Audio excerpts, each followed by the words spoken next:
Fi Pjazza Giuseppe Tanti f'San Ġiljan il-ħadd filgħodu ġie inawgurat monument f'ġieħ Giuseppe Tanti, fundatur tal-Klabb tal-Waterpolo ta' San Ġiljan, lura fl-1949 li uffiċjalment kien taħt l-isem ta' Balluta Waterpolo Club.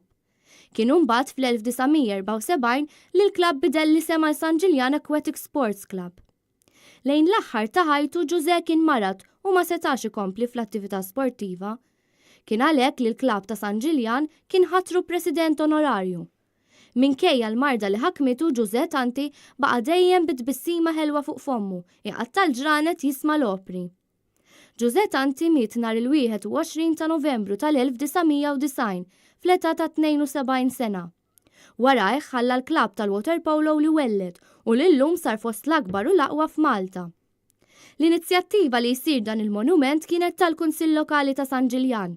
Il-monument inħadem minn Antwan Hili mill-Furjana u kien imbierek mill-Viċi Kappellan ta' San Ġiljan Dun Pawl Mizzi. Preżenti għal kxif tal-monument kien hemm is-Sindku ta' San Ġiljan Guido Dalli, kunsilliera, l-eks President tal-Balluta Waterpolo Club Karm Borċ, il-Viċi President tal-Klabb tal-Waterpolo Ivan Sajt, is-Segretarju Karlo Mifsud, ex-plejers tat-tim tal-Waterpolo ta' San Ġiljan, kif ukoll familjari tal-istess Giuseppe Tanti.